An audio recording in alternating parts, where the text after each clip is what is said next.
Hello everyone, Alistair Gold here. I promised I'd do a Wednesday night Q&A. Hopefully this uploads on Wednesday night. If not, it's a Thursday morning Q&A for you on all things Tottenham Hotspur.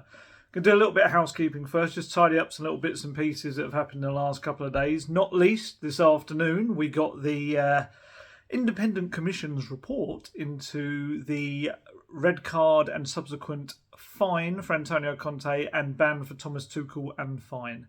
And it's really interesting. The reason it's one of those where, don't worry, I'll kind of fly through the slightly boring bits in it. But actually, both Conte and Tuchel sent letters to the FA and the Commission for this hearing that was going to be not done in person but in paper. And I just find it really interesting because we wouldn't otherwise get to know what these letters said from these two, obviously world-renowned football coaches. So, again, as always, for anyone that might not be aware of what happened, of course, both men, straight red card at the final, just after the final whistle. Conte went up, tried to shake his hand, get on done with it. Tuchel wasn't best impressed with the fact that Conte didn't really look at him in the process, grabbed his hand, held on to it. Conte whirled around in disgust, half being pulled, half in disgust. And and then they had that all coming together. As they always say, the old cliche, handbags, all of that. Wasn't really anything physical going on, but, bringing the game into disrepute, that was the charge, so they had this hearing. So Anthony Taylor submitted a report. That is all very jargony, so I'm not going to say that. Essentially, it is, in very quick summary, he saw the handshake resulted in prolonged physical contact between them. And as a result, an aggressive confrontation ensued, which caused a further mass confrontation involving the technical areas and players, which I guess is kind of true. That's what happened. I wouldn't say it was, people having a big old fight or anything, but it was, I guess, a mass confrontation. That probably is fair. So, Conte admitted the charge first on the Wednesday. Tuchel did the same the following day, and both decided to have the paper hearing, which is exactly what it sounds. They'll just get the notification of what happened. They'll write their letters of defence. It's all done on paper. Obviously, I'm sure it was emails in this modern world. Technically, in this modern world, they could have done it over Zoom, but it doesn't seem to have been the case. So, Conte's letter, he wrote, and it's really interesting to see the two different ways that the head coaches saw the same situation. I'll be honest, the truth is somewhere in the middle, maybe leaning slightly towards where Conte was at with it. I'll let you decide. You're probably mostly Spurs fans, so I'm sure I know what you'll decide. Conte's letter, he wrote, they kind of give you sections of it rather than the whole thing, but there's a fair whack here. So Conte's letter. I would first like to apologise to the Commission for the events that happened after the game against Chelsea on Sunday, which is not something I like being associated with. And I have no idea why I'm doing this as a proper English accent, when clearly it would be in a more Italian accent. But I'm not going to do an Italian accent because it would be horrific. Happened after the game against Chelsea on Sunday, which is not something I like being associated with or seeing on a football field. For this reason, I have therefore admitted the charge of improper conduct. The referee blew the final whistle. I wanted to congratulate my players and acknowledge the away fans as well as the home fans, who I still hold with great affection after my time managing the club. So not to create any further unease between us, I wanted to quickly shake hands and move on. I extended my hands towards him, Tuchel, with the intention of briefly shaking his. However, he grabbed my hand and did not release his grip. Due to his very firm grip, my arm jarred, causing me to be pulled backwards. I was both surprised and unhappy that such handshake caused me to be pulled back with such physical force. I did not overreact to this provocation and with the circumstances was proud of how I handled myself. Had I made any reaction, then I understand the situation would have been much worse. I love the drama. I love the way... I don't know whether Antonio wrote that himself or whether someone else wrote that for him. But it's beautifully dramatic. I'm going to tell myself that he wrote it because it's beautiful. It very much takes you into the moment. And you kind of almost feel... It's almost at the point of almost feels like he was physically assaulted by a handshake. It's very good. Tuchel's letter. Notice the switch around and how this all sounds. At the end of the match, again, I'm not going to do it in German. At the end of the match, I approached Mr. Conte to shake his hand as an act of sportsmanship. Mr. Conte took my hand but did not look at me, and I considered his demeanour to be a sign of disrespect towards me. I therefore held onto his hand as he walked past me and told him to look me in the eyes when he shakes my hand. Mr. Conte replied in Italian and acted very aggressively towards me. I did not react to his aggression and did not say anything insulting to him. I acknowledged that I could and should have dealt with Mr. Conte's conduct towards me in a more appropriate manner. For example, by speaking to him privately afterwards. I apologised to the FA and to the Regulatory Commission for having to bring and consider the charge. Yeah. I think what's not helped him there in a way, I guess, is that he's kind of admitted that he was the agitator. Even by saying that Conte reacted aggressively, he is pretty much admitting it's my fault it all kicked off. So in the released reasons in the report, that it says that the Commission decided it was quite clearly Tuchel who instigated the confrontation between himself and Conte by choosing to grip the latter's hand and jolt him back after he had passed by. Had he not gripped Conte's hand, the confrontation between the two and the subsequent melee that followed would not have occurred. Tuchel grabbed Conte's hand for the reason Tuchel gripping Conte's hand for the reason he gave was simply not justifiable. Cursory handshakes are a common occurrence at the end of highly charged football matches, and there exists no obligation for one person to look the other in the eye while shaking hands. Tuchel telling Conte to look at him in the eyes while gripping his hand and not allowing Conte to move away was a highly provocative act. Conte was unwillingly pulled, literally, into the confrontation with Tuchel. Conte did react aggressively to those actions, but the Commission did not consider him to have hugely overreacted given the circumstances. So essentially the Commission saying, if anyone is grabbed by Thomas Tuchel, you're quite okay to react aggressively. Conte did remain irate after he had extricated himself from Tuchel's grip and others had separated the two. Conte appears to have entered into a brief but heated verbal exchange with the Chelsea player Cesar Azpilicueta before leaving the pitch. The confrontation between Tuchel and Conte caused a mass gathering of staff, players and stewards that could have easily escalated the situation.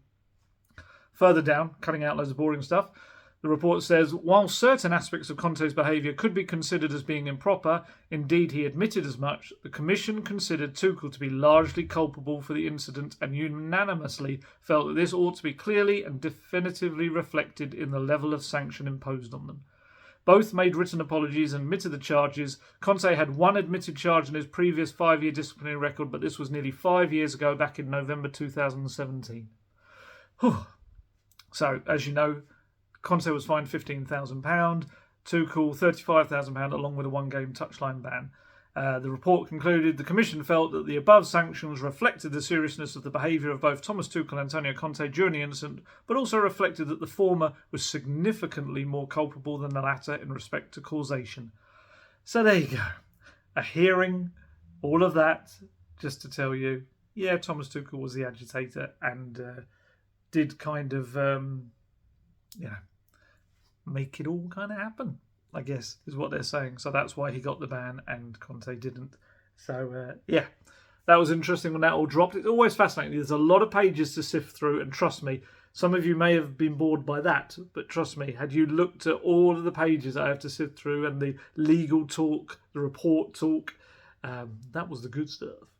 And, but there you go. So now you know exactly why and the reasoning behind it all.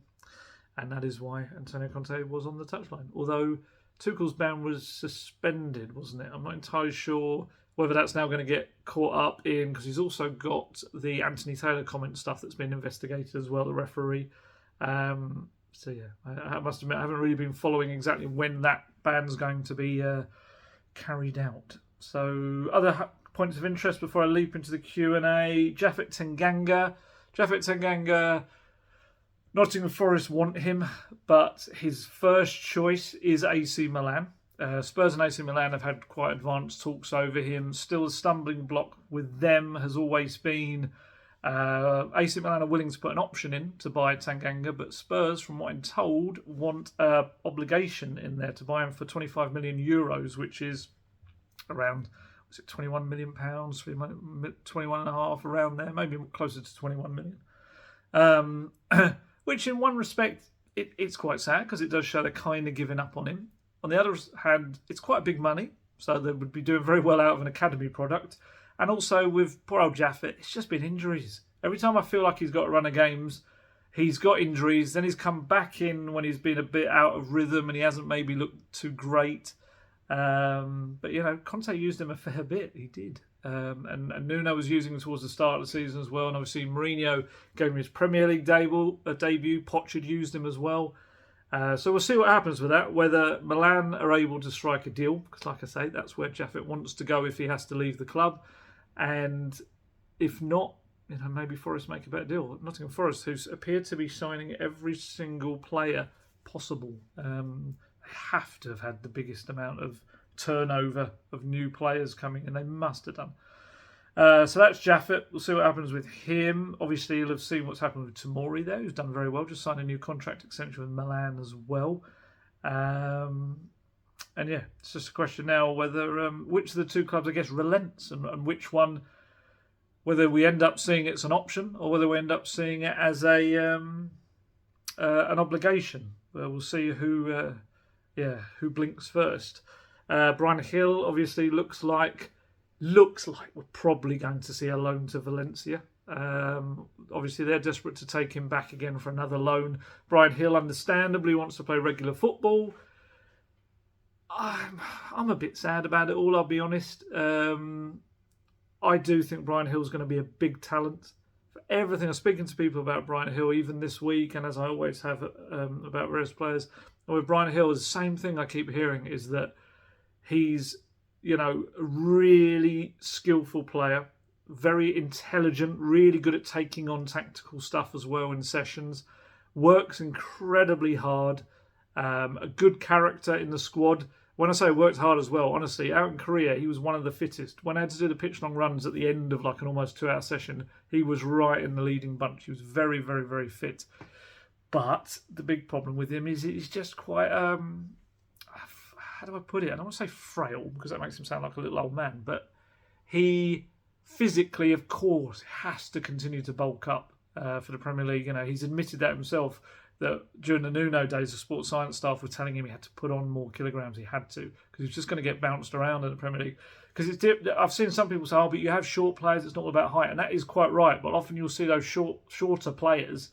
They've got really thick thighs. They've got a really strong base, which means they're very difficult to get off the ball. Whereas if you're short and you're quite lithe, it's a little bit more difficult. I suppose Luka Modric is a good example of someone that is, he showed that you don't have to be like that. Or I would say he did have, this is going to sound weird, like I say, he had great big thighs. But I do seem to remember he was quite strong. His legs, he had strong legs as well. With Bryan Gil, I've seen him a few times. There definitely needs to be a bit more muscle going on there. But, he could argue that maybe he'll feel that will take away or detract from the dribbling game that he's got as well. So I am a little bit sad that he's heading out again. It seems to be, the early indication seems to be that there's not likely to be an option to buy, which I hope that remains, because for me, that indicates that Spurs aren't giving up on him. Again, I think I've said this before, I would have loved it to have been a Premier League loan. I would have loved it to have even been a Bundesliga loan, because I think that's more similar in terms of physicality and pace to the Premier League. So I get that he goes back to Valencia. He's very comfortable back in Spain. I know his family wanted him to come back to Spain in January, let alone now. And he will be very much, settled and at home, and he'll get lots of game time. He will develop, definitely. There's no denying that. I just feel like I would have liked him to develop physically as well. He may well attempt to do that. He may well try and put on more weight out there and muscle and bulk as well. He is only 21, so that could come naturally. But I just don't know. There's two sides to this for me. I just don't know whether a loan back to Spain is going to help him adapt to the Premier League. That's my fear with it. And I feel like we'll get into a year's time and we'll be in a similar situation. After everything Conte said in January about Bryan Gil, that, he kind of essentially said he wasn't really scouted properly as a Premier League player. It's kind of what he said, that he wasn't physically maybe ready for, despite the many qualities he had physically, maybe not a Premier League player. But to be fair to Conte, he's had him on the bench in the first 3 games. He's very much said, if this is a squad that we finish with, I'm content with that. and Bryan Gil is part of that. And if Bryan Gil leaves, then someone has to come in and replace him, which suggests he is in his plans. He wasn't among the 4 that were told he wasn't. But I just feel that in a year's time, we're going to be kind of in the same scenario. It may be that, who knows what the future holds. And if Conte gets emotional and decides he wants out, it may be a different manager. I'm hoping it's not, but it may be. And maybe that manager sees Bryan Gil in a different way, or certainly maybe feels he's more ready. So I'm a bit sad at that. And also, I think if I was being selfish, I'd have preferred him to stay. I'd 100% admit it's not as good for his development because he would have played a lot less football. But I just feel as that 6th player, developing at the club, working on all the aspects he needs to work on, adapting to the English lifestyle, culture, everything, I just feel that would have helped him a lot as well. It's a balance, of course it is, between his growth and development as a player and also his growth and development in terms of his adaptation to a new country and league. And if I'm going to be completely honest, a lot of the names that I'm kind of seeing linked and people that I know Spurs like, could I hand on heart say that they're better in my mind than Bryan Gil? I think I might struggle because I think people underrate just how much potential Bryan Gil has. I'll always go back to the Barcelona scouts quote about him essentially being one of the best talents to have come out of Spain since Neymar. And actually, I think he said in that season when he was playing for Eibar that he was the best, barring Neymar, that he'd seen in Spain. And I think he'll have a big season for Valencia if that is where he ends up, and it looks likely at the moment. It's a sad one really for me. I don't like to see players almost kind of given up on. Yes, I know looks like there's not going to be an option to buy, but I just feel they kind of are giving up on him. But there you go. So, who comes in? So obviously, there was Daniel James linked, the Leeds winger. I do know Paratici likes him. Again, is he better than Bryan Gil? Yes, he's Premier League ready in terms of he's a guy that's adjusted to the Premier League because he has played in it for much of his career. End product, you're going to struggle there, I think, a little bit with him. He is, 24, 25 now? I definitely think end product's not his thing. And actually, another little interesting thing to mention when we talk about kind of wingers and stuff like that, I really suggest you watch. Conte did, it's called a tactical masterclass with Owen Hargreaves for Premier League Productions. I think Spurs tweeted it out. It's really good. It's about 9 minutes long. It's not particularly long. But what it is it's Conte with a Sabutio table, which apparently he uses up in his office to show players the ideas that he's got. It's very old school. I like that. So he just talked Hargreaves through loads of stuff. And the various things that kind of came out of it were Kane and Dyer. He never wants them more than 30 to 35 metres apart on the pitch. So if Spurs are defending, he wants Kane essentially around the halfway mark, perhaps even closer. And the same, if Kane is up in the other box, he wants Dyer to be only 30, 35 metres behind, so probably around I'm not sure how big a half is in metres, I'm trying to think. I think it'd be just inside, wouldn't you? So that was interesting. But talking about wing-backs was an interesting one. He said, it kind of indicated that's why he prefers wingers and converting them into wing-backs, because he wants them to be able to beat a man 1v1, put in crosses. He wants them to be a winger, but also be able to defend. And it's interesting because you look at someone like Emerson Royale, who very much is a fullback and obviously doesn't fit that mould. But then you look at why he likes Sessegnon and Perisic, because obviously they were also wingers and are now. This is why I keep saying I think Sessegnon could be the ultimate Conte fullback, because he kind of trained as both. And he's got a really good ability to do both. He's just got to believe in himself, have that little bit more confidence and, I guess, aggression in what he does. And I think he could be terrific. And Conte, I think, feels that as well. He actually referred to Perisic as one of the best in the world in that position. So that was a big thing for him as well. But the reason I bring that point up is that this is why I wonder when you see them linked with the likes of Daniel James and Adama, Traore, and we keep hearing this stuff about, Conte being willing to adapt them into wing-backs. I wonder if that's why. I wonder if someone like a Daniel James, maybe he's more effective if you bring him back a bit because of his searing pace that he's got. If you bring him a little bit deeper, on the break as a fullback, he would be maybe more potent than he would if he was already further up the pitch. Maybe that's the thinking. I'm just kind of trying to think off the top of my head. Adama Traore, as I mentioned, yes. Everyone knows my views on Adama Traore. Skill aplenty, strong, fast. He kind of ticks almost every box apart from what happens at the end of everything he does. And he did score a lovely goal.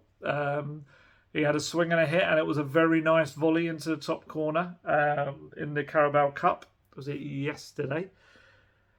I just feel that's very few and far between. And his crosses are, not always on point. Very rarely on point. I mean, look, I'm not a hater. I'm not one of those. I just would say look at the stats. I think the stats say it all. I think it's something like 160 Premier League games and 16 assists, if that. It's not great. Dejan Kulusevski is almost at the same stats of Traore after 21 games. It's, I don't know. I think sometimes people are bewitched by him, and Fabio Paratici is bewitched by him. My goodness, in that game against Wolves, I was watching Paratici. It's just like staring across as they were doing the warm-ups, and I could just tell he was just looking at him. And I'm sure the rest of the subs as well. But my goodness, he was almost more focused on the Wolves subs warming up than he was Spurs warming up in front of him on the pitch. He loves him. He absolutely loves him. He wanted to sign him for Juventus when he was at Wolves for a big fee, I was told. So I would be stunned if that's not an option they look at if Gil goes out the door. Because he's not really playing for Wolves. He's got less than a year now left on his contract. I'd imagine you're looking at quite a low fee for him now. And yeah, actually Conte gave him a big old handshake and very friendly handshake after the game. I kind of saw it and I looked back to see the photos. And the photo doesn't really do it justice. It looks like Conte's really happy to see Traore, and Traore looks like he's about to kill him. He's probably just annoyed because he's just lost a football match, but it was just quite interesting, the differing looks on their faces, which maybe sums up the highs and lows of football. But yeah, we'll see what happens with Traore. Whether I'll end up be doing another one of these videos talking about him as a Tottenham player, we'll see. I just think logically, if they're looking for someone in the cheaper category who they like, and they clearly wanted to sign in the past, and obviously went to Barcelona in January, it becomes less of a gamble at that sort of price. And maybe Conte will feel, well, I can fix the stuff at the end. I feel like if he comes from deeper, then he'll create problems. And don't get me wrong, despite what I say about his, end product, there is no denying that, especially as a substitute, you throw Adama Traore into a football match, he's going to create chaos. It may be for Spurs, but it may also probably more likely, hopefully, be for the opposition. Because if you see him with the skill he's got and the pace he's got coming at you and the strength of, that guy, I must admit, there was a moment when I was looking across at him as well, as he was, I think he'd taken his top off because he was about to come on as a sub. That man, he claims he doesn't do weights. He's probably one of the most muscly footballers I've ever seen. I know Akinfenwa is a big lad, but in terms of pure muscle, you can actually see the muscles on him, like the veins and everything. I have no idea how that is possible without weightlifting, because fair play to him if he's found some secret way of doing it. Maybe he bench presses children. I don't know or humans or fully grown adults. I have no idea. But, that is a big man. Fair play. So, yeah, with his skill, with his pace, with his strength, and his ability, he does have ability. So I want to make sure I'm not knocking his ability. Just his decision-making, I think, is what lets him down. And he is not alone in that. There are lots of players and players at Tottenham that do that as well. But yeah, you shove him on in the last 15 minutes of a game against tiring teams. And I think even just the chaos he causes will create opportunities for others. Even if he doesn't get the ball to other players, he will naturally draw one or two players across, which will leave space for others. So I must admit, as for someone who's not a huge fan of what he produces on the football pitch, when it comes to this sort of price, I'm not entirely against it because I do think as a 5th, 6th option, it wouldn't be a bad one. I would wonder from his point of view whether he'd still take the move because, like I said, I do think he'd be 5th or 6th option. I think Richarlison would be ahead of him. Probably Lucas would feel he would be as well. So he is right there in the 5th or 6th. Obviously, it depends if Conte has certain views on where he sees certain players. Richarlison's versatility means he is likely to be the first choice for any of the front three that come off, or he could start games. Again, I shouldn't say anyone's a backup, which I guess you have to extend to Adama Traore as well. But yeah, we'll see on Traore. Like I say, I do wonder whether we're getting to the stage where the price makes it an obvious one. And there are others. Look, there are lots of others they're looking at. This isn't to say before any aggregator accounts put out that gold says James and Traore are the two. They're not. They've got a list. They always have lists. And I don't think you'll see Bryan Gil or Tanganga go out the door unless they feel they're at an advanced stage to bring in a replacement, just in case you don't want to risk upsetting Conte in any way, shape or form. So, yeah, there will be others. I've said before, they love Anthony Gordon. They do. They really think he's going to be a top player in the future. I just wonder with him whether we've got to the stage now where it's getting up to 60 million. Even Guesty, who I do, the podcast Golden Guest Talk Tottenham with, he's a big Everton fan, and even he's at the stage where £60 million, Everton just have to kind of bite their hand off for if Chelsea were to pay that, because you're paying the ready-made price for someone who at 21 could technically still go in different direction. He's got incredible potential, and I think he's going to be a star. But you never know, how these go. I guess it's like Dele Alli. Dele is about to rock up in Turkey. What is he, 25 now? I don't know if he's turned 26 yet. And you do wonder, it's like Spurs not signing Dele Alli. Probably not quite the same comparison because Dele obviously was playing in League One at the time. But maybe signing Dele Alli after a half-decent, half-season-ish in the Premier League for 60 million rather than 15, maybe 20. So it's at the stage where it's daft now. And I think Spurs, there has to be a stage where you just go, no, probably not. I don't think they were thinking of, when they were looking at a double deal for him and Richarlison, thinking it would be 120 million for the two. That's just incredible. And yeah. Like I say with Traore, whether he would want to go somewhere who's playing week in, week out, I don't know. And definitely the same, Gordon should really think about that as well. Me, I don't know. If I was him, I'd probably stay where I am, because I think at Chelsea or Spurs, he's not going to play that much football compared to what he would.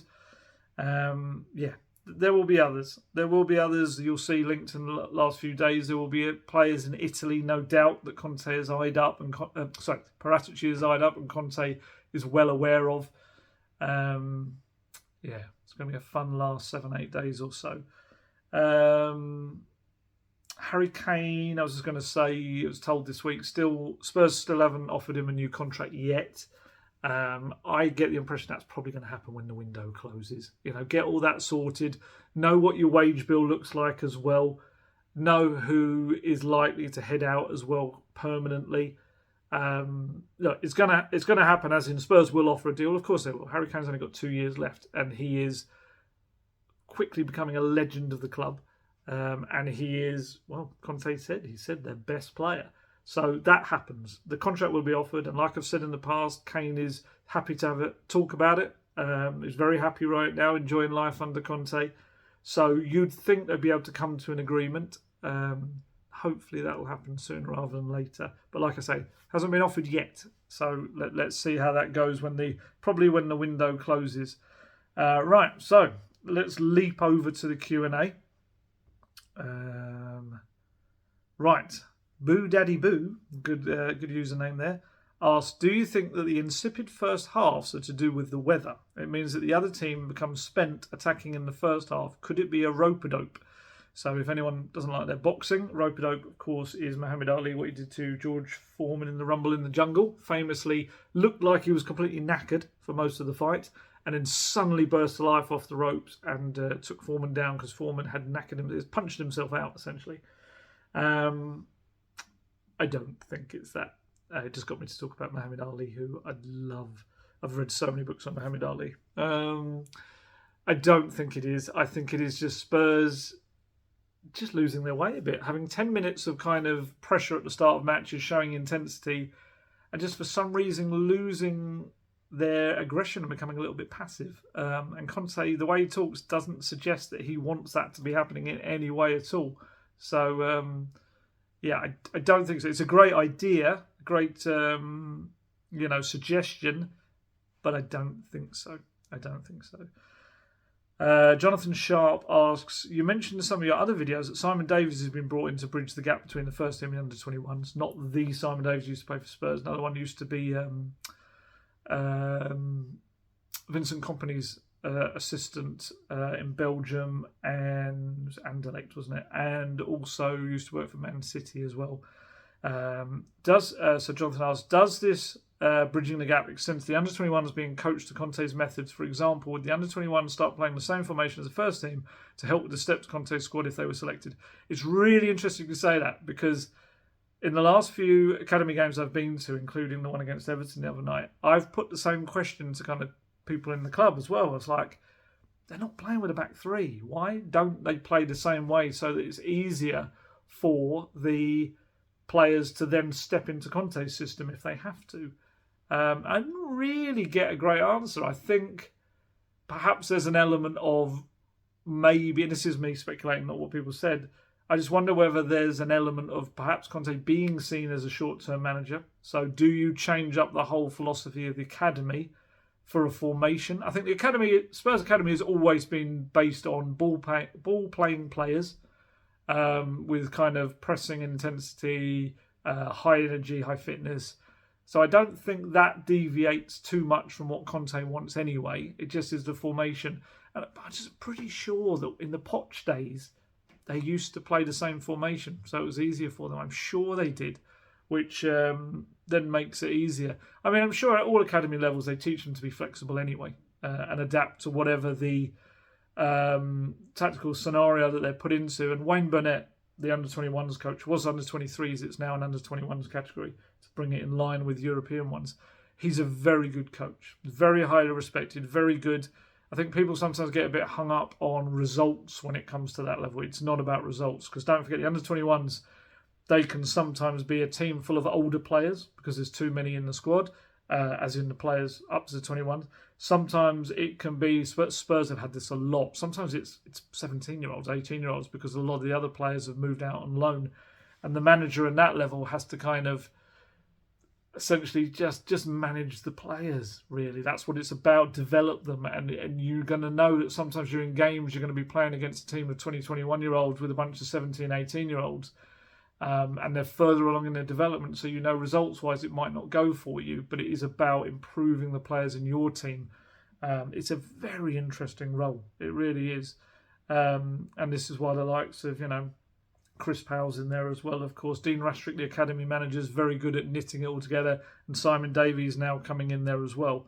But yeah, in terms of the actual original question, I don't get the impression they're going to switch formations, which is a really interesting one. And I agree. I just kind of feel, I know, yes, the modern player can be trained to kind of switch systems, but I don't know.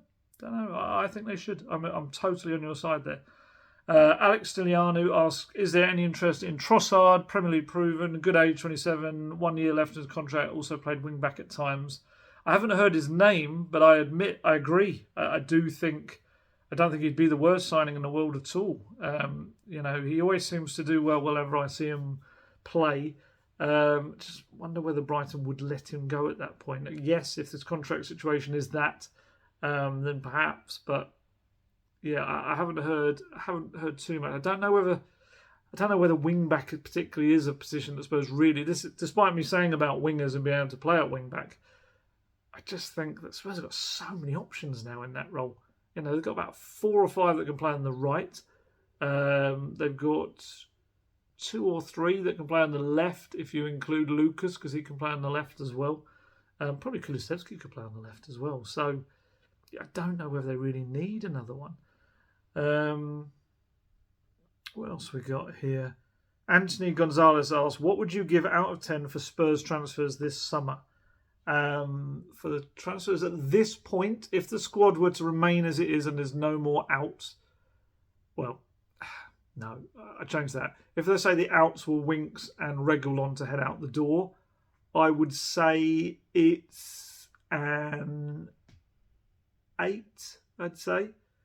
I'd think that Conte's got the squad that he wants. I've seen some people kind of understandably just want more and more, and their thinking is these players aren't starting 11 players. But again, I can't stress this enough. Conte doesn't see it as a starting 11. He sees it as a starting, 22, essentially, that he can rotate in any position. And Perisic, he only said, like I said the other day, he said Perisic is one of the best in the world at the wing-back role. So Perisic is going to be starting a lot of games. Richarlison will start a lot of games this season. Bissouma, I think, as he goes on, will start a lot of games this season. Jed Spence, I do believe that eventually he will become a starter for Tottenham as well. Fraser Forster, of course, is a backup player. Clement Longley, I think, will play a lot of football this season as well. So, yeah, I do think he's addressed a lot of the areas he wanted. That we're actually at a point now in the final days of the window that Antonio Conte is like, if this is my squad, okay, I'm happy, let's rock with it. That's actually quite a big thing. I do think, of course, like any manager, I think if an opportunity were to arise that he could improve his squad with, I'm sure he would leap at it. Any manager would. I always remember Jose Mourinho saying that he, you can never ever say that a manager is happy with his squad because ultimately every manager wants more. That's in their nature. But I think in terms of fixing a lot of the issues that are in the squad, giving it more quality in every position pretty much, I think they're there almost. I think an 8 is probably fair. I think if Bryan Gil were to go and maybe they brought in someone who really, really was Premier League ready-made and proven, I don't know whether I'm putting those previous people in that, like I've said, but if there was someone else in there, then maybe. When I say Premier League proven, that's probably unfair because it sounds like I'm suggesting only a Premier League player. Someone that is a bit like a Perisic, will adapt and will very quickly become very good in that position. And I guess similar-wise, in terms of if Japhet Tanganga were to leave as well, it would, you would have to replace. I think if they replaced there, and they'll look at it twofold. They'll look at it: is there an opportunity to bring in an absolute star in that position? For big money that becomes a really good deal, then I think they'll go for it. Or do they go for, there's none of those deals at the moment, let's not throw money at maybe an average player and maybe we go a bit down to that better value because they're not expensive but they'll still do a very good job like an Adama Traore. But obviously the defensive equivalent of that. So yeah, I'd stick with 8. But that is on the proviso that Winks and Reguilon both head out the door, which I expect they will. I think it's a good squad. I do think people forget how good Spurs' kind of 12, 13 players or so were to begin with. Honestly, if they were always fresh and being able to not being overplayed, it was a top 4 squad. I don't even have to say it's like a top 4 squad. It was. They got to 4th place.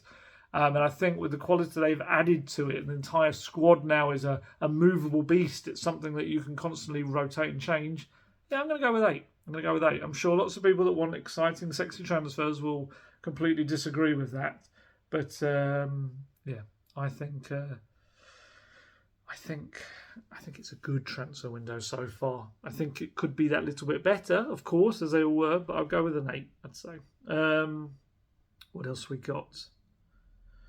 Daniel Moreda asks, with foreign player concerns, do you think Conte looks specifically to homegrown talent to fill the roster, or do you think club will prioritise homegrown ahead of age, experience, or fit? Oh, I see. Or if they fit the squad.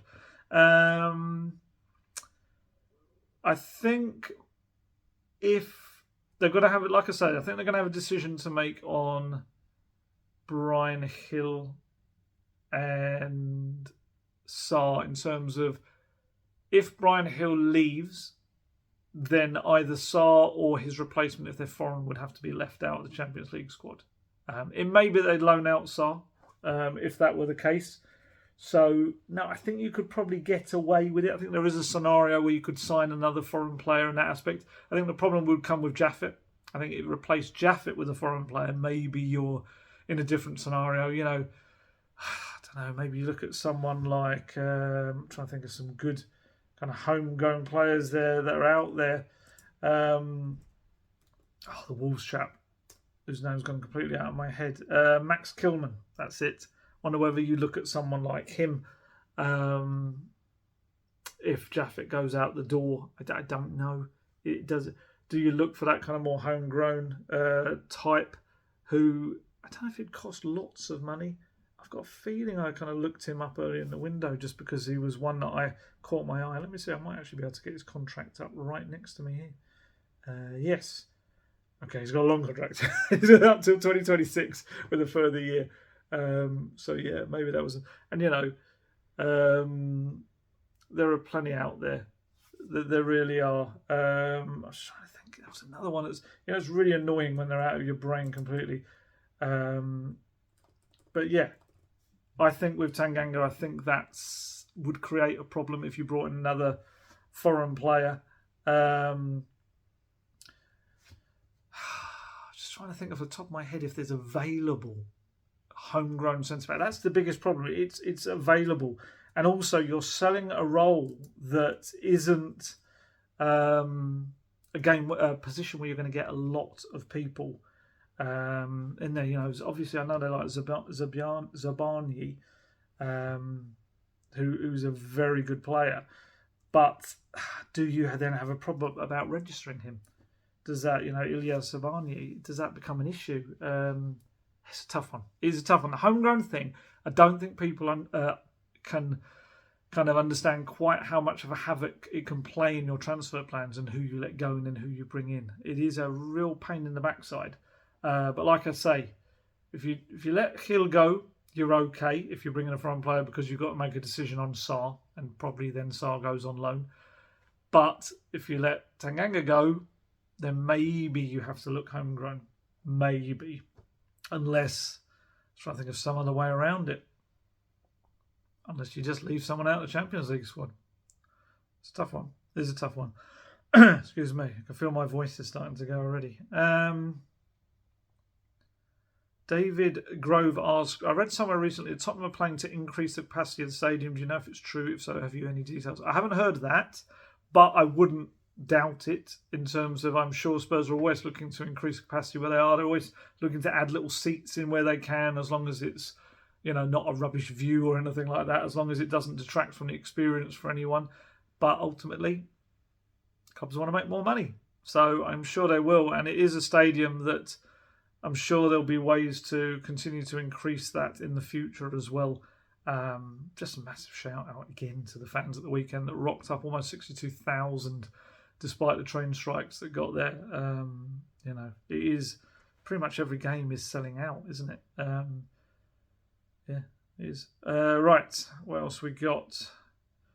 Alan Blake says, the Spurs goal against Wolves, was the corner a bad one from Son, or was it a set-piece play? Listening to the pundits caused you to wonder, and I'm asking a question that I'm sure would have been answered already. My whole feeling was that it was a Gianni Vio set-piece. Someone told me that apparently some of the pundits were saying it was a bad corner. I don't think it was. It felt all very deliberate. Honestly, we're watching them very closely when it comes to free kicks, and you notice all the little runs people are doing, and it's all very, very orchestrated. Harry Kane and Dejan Kulusevski were both talking about Vio in their interviews after the game. Kulusevski said he went up to him and 3 times told him that he deserves a pay rise for everything he's done, because obviously 2 set-piece goals out of the last 2, and technically could maybe squeeze Eric Dyer's goal in there as the second phase of a set-piece.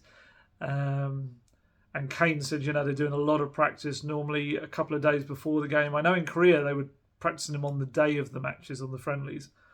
But I felt that one was a very good Son corner to the near post for Perisic to flick on to Kane. I thought that was a really good corner from Sonny. So, yeah, I was surprised when I heard that. What else we got? Petrovai Robert asked, do you know if anything is happening with Alex Scott from Bristol? You mentioned him being linked to a video at the start of the transfer window. After watching some interviews with him, looks like his strong mentality and is a Spurs fan as well. Could be very interesting. Yeah, I think he's going to be a real talent. Obviously, he was in that. Was it the under-19s European Championship winning team with Dane Scarlett and Alfie Devine?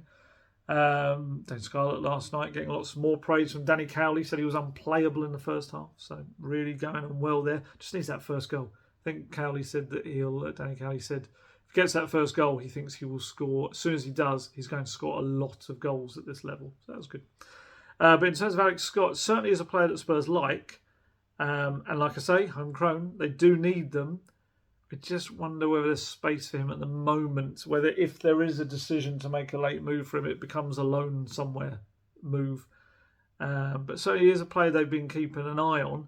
And being a Spurs fan, of course, I'm sure he'd love to come to Spurs.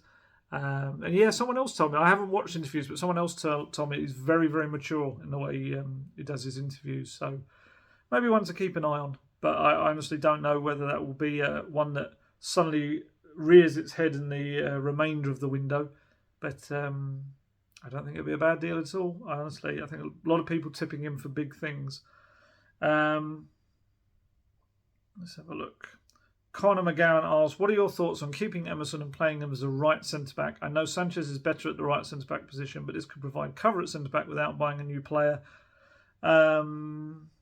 Some people suggested this before. I think maybe he played there before in the past. Maybe. It's a difficult one. I'm always someone, I know I've been talking about wingers as wing-backs, but I'm always someone that kind of thinks, why don't you just sign a player who's really good at playing in that position and play them in that position? Do you need to adapt someone? I know with Conte and the wing and the wing-backs, it's because it's a specific kind of player he wants. And mostly wingers are more suited. You know, did it with Victor Moses and Perisic, of course. But, yeah, I mean, the signs at the moment seem to be that Emerson's going to stick around because he doesn't really want to go anywhere. Obviously, I wonder whether if a late bid comes in that's a tempting one, whether all sides would agree to it or not. That's another thing. But it looks like he will be sticking around anyway at the moment. Yeah.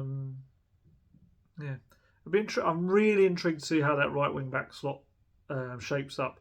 Because for Conte again to kind of suggest a profile of a wing back that doesn't match Emerson Royale, I thought was quite interesting. And I got the impression when he speaks about Matt Doherty, he is the first choice there. Just has to be getting his fitness back. And you got Jed Spence, who I think will be making a play for the role as well. Let's have a look. Jonathan Glenn asked, the main difference with last year and talking about dropping Son and this year is Richarlison. If Richarlison cannot start for this game over Son, then why was he our record signing? Lucas came on for Kulusevski one game last year, and after that, Kulusevski kicked on. Why not do that to Son if he's performing badly? I get your logic, but like I said, I think Son is a world-class player. And I do think, yes, he will need a rest every so often. I just think at the moment he's just got to find his groove. Still contributing, like I say, it was his corner that led to the goal. Richarlison will get lots of game time, and there will be times when he plays and Son doesn't. But I just don't know if it's the time right now. You know, you've got these games coming up where there's a game every 3 days. I think that's the time when there will be rotation. But I wouldn't want to drop a player. This is the thing, though, that I think Conte has to look at these next games ahead of. You know, you've got Forest, West Ham, Fulham all in that row. Obviously, after that, they keep going like that. And it may be that it looks at the Forest game and thinks maybe I change it up for this because for the West Ham game I want a different type of player. Like maybe I want Perisic's experience to play against West Ham in the derby. Maybe I play Sessegnon against Forest. I'd be intrigued to see whether Christian Romero is going to be back as well because, as I said, Christian Romero would have played the very next day despite his injury. Spurs medical staff telling him 3 to 4 weeks. Christian Romero going, no, you're right. So I'll be intrigued to see whether he puts himself forward for the Forest game. I'd be stunned if he doesn't, bearing in mind he offered himself up for the Chelsea game. And it will just be a case of whether medical staff just think, do we? Is it worth not just giving him that little guarantee of extra time? Because Davinson Sanchez against Nottingham Forest, it shouldn't really be an issue. So I don't see why you'd have to rush him back. I'd maybe personally try and get him back for West Ham, but it's not down to me. Romero want to play? Romero gonna play, maybe. What else we got here? Drew Peacock asks, quick question for the next video. How tall are you? You're always sitting down against a blank wall, so it's hard to get a sense of scale. I think I'm pretty much spot on 6 foot, right on it. Yeah, I think that's what I haven't measured my height in a long, long time. I'm pretty sure it was dead on 6 foot. It's not really something I've ever focused on. Yeah. There you go. That's a question I've kind of answered. Matt Allen's asking about who would replace Bryan Gil with. JJ asked about Kane's contract, so I covered that. THFC Caveman with a K asks, have you worn any costumes that were Star Wars related? I feel with your hair you could do a great Chewie costume. I reckon you could do a solid impersonation as well. I can do a decent impression, but I'm not going to do it now because I'll muck it up. I don't think I have. Do you know what? I've never really gone to many costume parties. Well, as an adult. I went as Indiana Jones to one. I remember that. That's about it. No, I haven't done the Star Wars one. I like the fact that you're saying Chewie, because presumably I'm very hairy. What else we got? Just Mark asked, do you think Conte the manager would trust Conte the player in the Premier League? I'm sure he would, because he would give him everything. Stuart Monroe is Conte Jack Burton. That's a little nod back to the Big Trouble in Little China reference I put at the very start of the last video. Simon Kemp asks, why didn't... yes, Conte Jack Burton, I should have said. Simon Kemp, why didn't Spurs ever consider Kim Min-jae, or did they? He was a player they looked at, certainly. I just never think. He was always quite low down the list, I was told. So probably maybe that says it all, really. A player clearly who they felt could do a job, but just there were other alternatives they felt were better fitting. What else we got here? Long Check Joanne asks, in light of all the criticisms of our third kit, is it possible to have a fan-designed jersey? These designs would, of course, have to be approved by both the club and the sponsors. I've seen many fan artwork on social media that look light years better than many of our recycled designs. I agree to the point that I've seen some concept images that fans have done on Twitter and they look superb. I agree. I guess the thing is you pay Nike big bucks. Nike pay you big bucks. It was a big, long deal as well. It was like, was it 10, 15 years? I'm trying to remember what it was now. You just let them do what they want kind of thing. That's it, isn't it, really? You don't take, millions upon millions and then say, oh, but actually, can we design them ourselves? It kind of, I guess it defeats the purpose of it. Ernest Prakasa asks, I am sincerely baffled seeing Bergwijn scoring so freely in his national team and the Eredivisie. What do you think went wrong for him at Spurs? Confidence. I think it's all about confidence. Confidence and injuries. Injuries and unfortunate moments, a bit like Jaffet, and confidence. Just lost it with some kind of big misses and little moments like that, and then lost his confidence when managers didn't put him in. Like there was that little period where he was playing really well, scoring goals for club and country, and Conte was still bringing Lucas off the bench ahead of him. I think that's what it is, really. I'm delighted to see him doing well. Obviously, Eredivisie is very different to the Premier League, but I still believe that Stevie B will go on to be a very, very good player.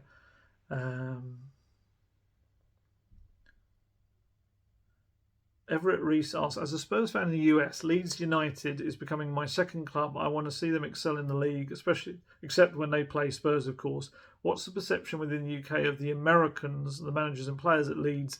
I actually hope Pulisic ends up going to Leeds. How amazing would that be? I don't know. Obviously, it's a terrific result against Chelsea. Jesse Marsh. This is the thing. We're not talking like a Ted Lasso kind of situation. A brilliant show, by the way. That was a bit weird. Brilliant show, by the way. It sounded like a sudden advert, isn't it? He was at the game, wasn't he? Oh my God, his name's going out of my head. Jason. Oh my goodness, that's going to really annoy me. I'm sorry, I have to turn and Google that because that is very frustrating. when it goes out of your head. Jason Reitman. Jason Sudeikis, of course it is. I'm mixing up my Jasons.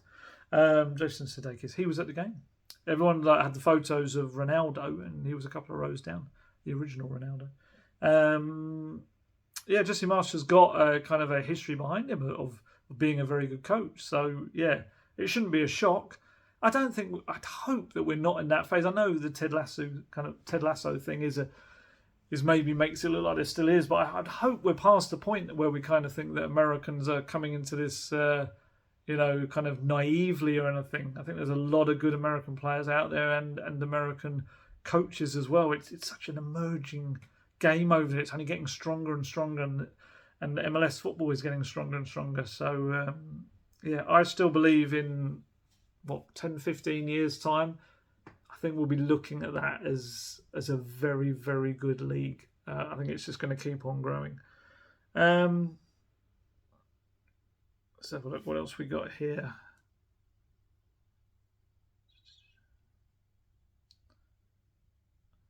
Dan Brusco asks, on the attendance, I'd like to know how they actually measure it, as there were certainly more than 1,500 empty seats in the stadium. Is it done on tickets sold? No, I don't think it is with Spurs. I don't know. I don't know, to be honest with you. I'm pretty sure it's not on tickets sold. It is on who's, because they don't give you the attendance until just after half time. So it appears to be people coming through the gates because it takes them a while to work it all out. I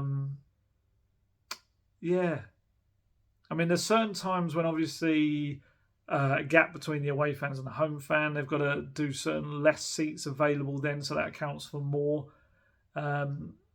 Maybe it is people just... I don't know. It's a good question. I'll find out for you rather than kind of fudging an answer to that. I Am Pops ask, if a club exercises an option to buy, does the selling club then have to accept, or could they negotiate with other clubs? If they've inserted an option to buy, they have to accept that offer because that's what they agreed on beforehand. It doesn't mean that they can't agree a similar price with other clubs, or more so, or a higher fee because they didn't agree to that. And then I guess it comes down to the player. But yeah, if you agree an option to buy and that club meets that option, it essentially triggers straight away them to have the ability to talk to the player. It's a bit like Juan Foyth. Juan Foyth went for such a silly fee because Spurs had agreed that, and then he had a terrific season, won the UEFA Cup with Villarreal, and was worth way more than, was it 50? It might have been less than 50. I feel like it was £13 million, which was nothing for him after it all. What else we got? Peter Sandals asked, do you know what's happening with the structure above the North Stand, which have been closed since the stadium opening? I always thought it was going to be a premium bar area with a brilliant view of the pitch. I don't know. It's a good question. I'll find out on that. Yeah, there was talk, wasn't there, at the beginning that was going to be something. That wasn't the Sky Bar, was it? I'm trying to remember now. I'll find out. Sorry, that is the one downside of trying to do these naturally and seeing the questions for the first time. Let me look into that. Rigod has replied to Peter, no, it's going to be our new trophy room when Conte has finished working his magic. Hopefully that is the case. Right, we'll do another couple before I head off. Andrew Kellett asks, if Kane was injured, touch wood that doesn't happen, would you prefer... I'm going to have to touch on wood now. There's a shelf up there.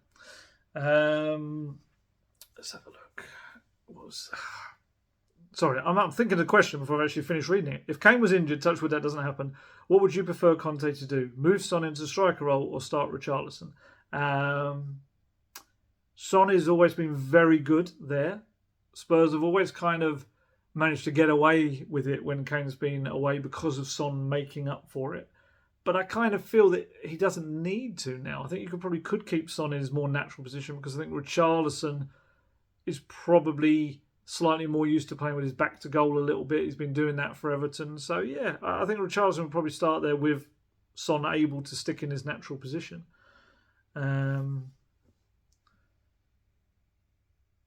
Edward Talks asked, do you think Spurs will challenge for next season, as in the one after? I don't know if he means this one or next. I presume as we've started this one, next must mean next. If Conte's still there, yes. I'm going to say yes, because I think with another 2 transfer windows under his belt, and the players absolutely singing his tune, and depending on what happens in this coming season, I think yes, if he would just stick around. What else have we got?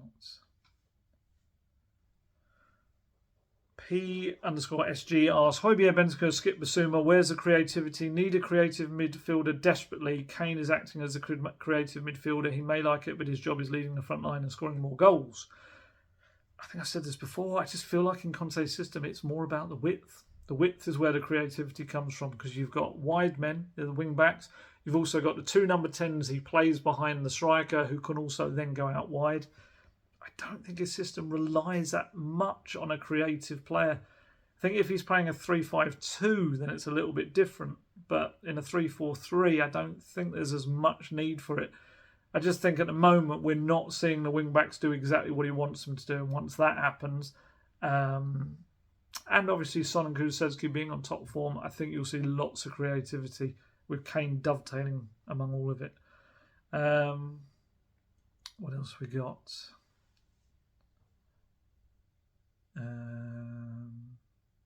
Vanilla asks, can you give us a little Winks update if he is training with the squad or not? He's not. All the 4 players that are heading out the door are not with the squad. They're doing their own individual training. I think Winks, I think I said this before, I think Winks will head off towards the end of the window because he's a precious commodity. He's a homegrown option, and he's good enough to play for many teams in the Premier League and abroad. So you'd think that he will head out the door. I think some clubs are just probably waiting and checking out the situation, seeing whether they've got a chance or not. And also, he may well have to drop his standards, I guess, if there aren't any kind of bigger clubs that come in. Wes Johnson asks, does Mrs. Gold bang a broom on the ceiling to tell you dinner's ready while you're filming? No, she knows. I always shout down, about to do a video is what I shout to the rest of the house, so that no one hopefully bangs on doors or anything, or does anything particularly noisy. There you go, a little insight. No brooms banged. That one I've already asked about, the slow starts.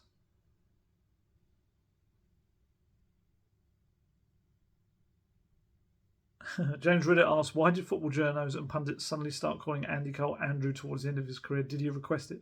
I don't know. I feel like he must have, because yes, it definitely became a thing, didn't it, towards the end. Peter Morris asks, in my opinion, I think Harry Kane will have the best scoring record in his career so far. With Spurs, always the optimist. What's your thoughts? I presume you mean this season.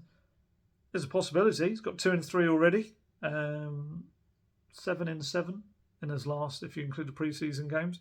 Yeah, I think he will. Yeah, why not? Let's say it. I think Harry Kane will have his best goal-scoring season in his career. Yeah, why not? Let's go all in. Lulu007 asks, what happened to Sergio? I presume it means Reguilon. He's undoubtedly a very good player. Why didn't Antonio give him more chances to prove what he can? I'm shocked he has to train apart. I had high hopes for him as a wing-back, because I kind of felt that his skill set lent itself quite nicely to it. But just for one reason or another, Conte just didn't take to him. Saw Sessegnon as the more natural wing-back fit. It just seems that I think everyone's maybe happy just to head their separate ways now. Although it wasn't the case to begin with. I know Reguilon wanted to stick around, so I don't know what happened there. I guess he was told he's not in his plans. That's what happened there. What else we got? Yeah, I noticed that. I saw that come up. Steve Bond says, is a sit down with you the kiss or death out or injured afterwards? I was talking about the various players I'd sat down with and had a chat with. And yes, it's true that many of them have since left, or they got a bad injury afterwards. That's an interesting one. I hadn't actually thought of that until I saw that comment come up the other day. What else we got? Wilton McDonald asks, are there any tours of the training facility at Hotspur Way? I don't know. Quite a few people ask me that. I do see people getting taken around, but I don't think it's a case. It's definitely not the case of like the stadium where you pay to have a tour. I presume it's just people who know people are being taken around. We do see them sometimes. We've got this interesting thing in the stadium at the moment where there'll be times we're sitting in the press conference room at the stadium and you look to the left and quite eerily there's people sitting behind glass watching us. And I often get people that are doing the main stadium tour that either in the press box up above or the press conference room will message me on Instagram or something saying, oh, the tour guide said this is where you sit, and this sort of stuff, which is interesting. I don't know how, when I became a part of the Tottenham Hotspur Stadium tour, maybe I should charge commission for that. If anyone needs to know, I'm normally in the press box just to the right of where we come out of our kind of gangway. So if you see the press box, I'm normally just to the right of the centre of it. And in the press conference room, I normally do sit quite central in the front row. In the press conference room at Hotspur Way, if you ever get to go there, I normally sit off to the right. I don't know why. Actually, I do know why. Again, I've said I don't know why when I know exactly why. It's because the plugs are on that side and I can plug my laptop in. So I'll either be on the far right of the front row, or if that's taken, I will sometimes go back around to the second row and be on the far right of that. There you go. Utterly useless information for you, but just a little insight into my decision making. What else we got? I'll do one more, I reckon. Let's find a good one. I think Drew Badenoch was saying, muscle injury so vague, can we have the name of the muscles? I think he's talking about Romero. I said in that video, there's an adductor muscle, which is in your groin. I'll find a good one. Oh, that sounds like a good one. I like this. Stuart Griffiths. If you could add a player from Spurs' recent history, left or retired in the last 10 years, into the current side, who would you pick and why? Mine would be Dembele. I think he would have been the missing link for a title challenge. Or that's a great shout. I think Dembele would have been absolutely class in the midfield. Oh, tough one. I'm trying to think if Luka Modric counts. Did he leave in the last 10 years? I think he was 2012. I might be able to just sneak him in, as it would be this transfer window 10 years ago. I think I'd go for Luka, because I think Luka Modric would be able to do everything you required in that midfield. And don't get me wrong, I love Dembele, but I just think Luka would have given that little bit more in the final third as well. That's a tough choice, but I agree. There's many you could pick. You could pick Bale. Bale in his peak, in that system would have been incredible as well. But I just think in terms of, making a big difference in terms of, I'm going to go Luka Modric. I'm going to squeeze just inside that 10-year mark. So there you go. Yeah, it seems a good place as any to finish. So, as I've hinted at in previous videos, I am heading off for a couple of weeks holiday. I am. You kind of can call it the Alistair Gold apology holiday for my family, because I was away for much of July doing, where was I? South Korea, Glasgow, Israel. So for much of July I wasn't around. So I've had this kind of many times cancelled trip to Disney World.